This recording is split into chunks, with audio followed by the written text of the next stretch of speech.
concerned with someone 500 years from now.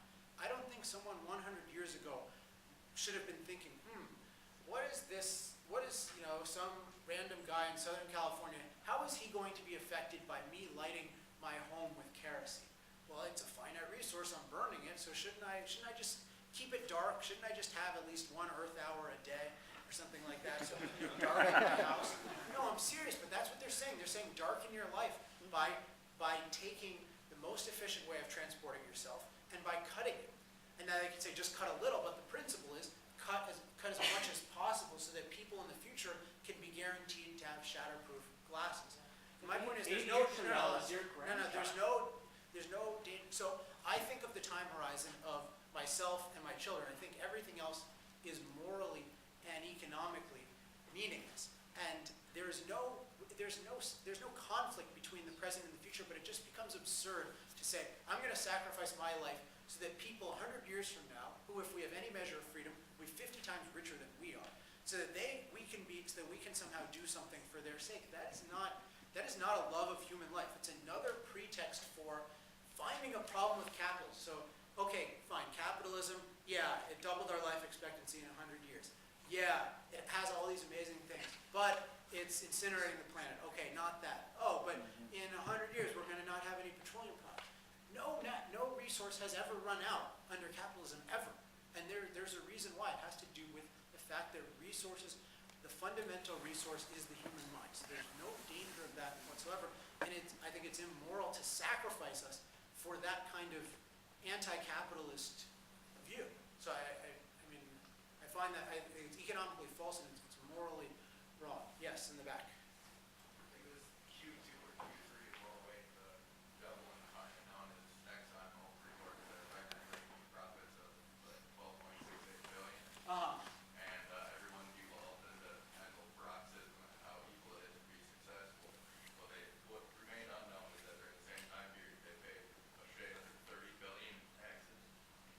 And I'm wondering if during your research, you found where that's been aggregated into the economy and what the oil, the evil oil company, X dollars is going for. You mean what their tax dollars are going for? Yeah. Well, I certainly wish they were kept with the oil companies. The less stimulus money, the better. Because that pays for make work and it pays for, it subsidizes impractical technologies and it subsidizes unproductive jobs by taking from one person and giving from another. So I certainly wish, Exxon is certainly the greatest modern oil company by the consensus of every oil company, so I wish they had been kept. So I don't know how to really track tax dollars, so all I would do is I would just look at the division of tax dollars, just look at a government accounting office report of where do tax dollars go, and then divide it by, divide the Exxon tax money among that. Yes? You. Okay. I'm just curious about your discussion of oil, or dependence on oil being a healthy addiction. I like how you empower the scope and innovation of the human mind. I'm just curious, by definition, an addiction is an irrational emotional physical attachment to something. So I think by categorizing or by discussing it in this form of a healthy addiction, it also kind of stimulates fear, and fear is a weakness. So I find it more that by not acknowledging that it is an addiction, we're failing to understand, embrace, defend the fact that it's also a risk to national security.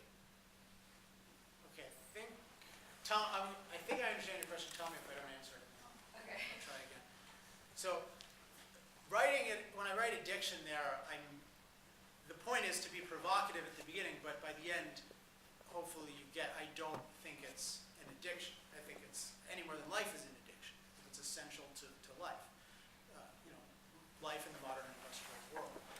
But you're also interested, right, in how this pertains to, I guess, dependence on Middle Eastern oil? Right, not so much the linguistic focus on addiction, but more so as we embrace a dependency for rational reasons, would it be illogical to also recognize that a dependency is a weakness, especially nationally? Yeah, okay. So I'm glad you raised that issue. So this is the issue most broadly of what's called our dependence on foreign oil. And this, again, controversies mix together like legitimate concerns with non-legitimate concerns. And I think dependence on foreign oil is one of those kinds of notions. So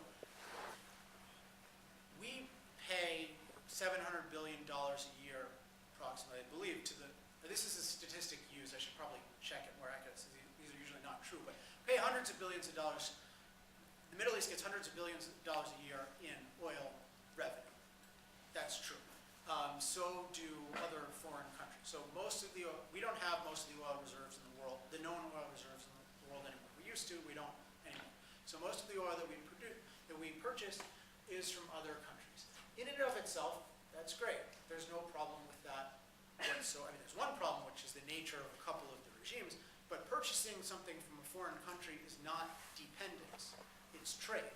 So if I pay $100 to my grocer, and he doesn't pay me anything back, he just gives me a bunch of food, I'm not dependent on him, and he's not dependent on me. I mean, we rely on one another, but fundamentally we're both producing value, and the proper way to describe the transaction is a trade, because I benefit, the money to me is worth less than the food, and the money to him is worth more than the food. So we both benefit either way. And so we're sending so-called that $700 billion abroad, but at the same time we're making $700 billion of value to be able to pay for it. Otherwise, why is anyone giving us oil for nothing, right? So it's not like the Middle East said, oh, let's be nice to America. If only that was their problem.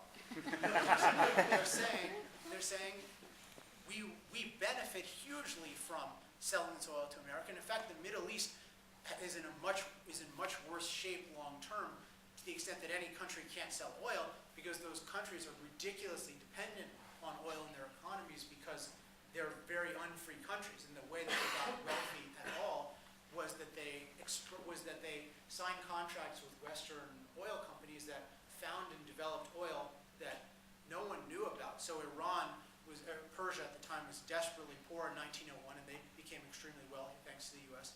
Saudi Arabia, I believe in 1937, after 13 years of Americans exploring with no reward whatsoever in a place where geologists said there's going to be no oil here, the entire national treasury could fit on the back of a camel in Saudi Arabia in 1937. And then they found oil. What happened was there were signed contracts which the U.S. government promised and British government promised to enforce, and which they did not enforce, which then led to the theft of the expropriation of these properties by these governments. And so you have these oppressive governments who are completely unproductive and completely destructive, but who have a huge stolen thing. So it's like a bank robber who does nothing his whole life productive, but steals a bunch of money. Yeah, then he's going to have some money. But imagine he steals an oil well. Well, then his whole well-being depends on selling you the oil from the oil well, because he can't do anything else. So in effect, if you wanted to talk about who's more flexible in their ability to trade, the U.S. is far more flexible than the Middle East economically. But there's still the issue of foreign policy. And as I said before, this is something that you guys don't need to raise your hands while I'm answering a question. It doesn't make it any quicker. Probably makes it slower. So, see? Watch. Now I forgot everything I knew. No, so I had this book. So this is an intensely interesting issue to me. So in this book, Winning the Unwinnable War, we lay out what we think is the proper way of dealing with these regimes. But in essence, any form of dealing successfully with a specific threat has to be precisely targeted at that threat. And the idea of weaning ourselves off oil fails miserably at that. It also makes us much weaker, because oil is an essential commodity in war. It was decisive in both World War I and World War II because it provides mobile power, so we'd be giving them more of the essential war resource in order to fight a war. But also, the net effect of cutting our use of oil by whatever percent would simply be to make the price of oil a little cheaper in the world market, cut their profits by a little. But we're talking about an Iran that's pursuing nuclear power today. I mean, not nuclear power, excuse me, nuclear weapons today. They're enriching uranium today.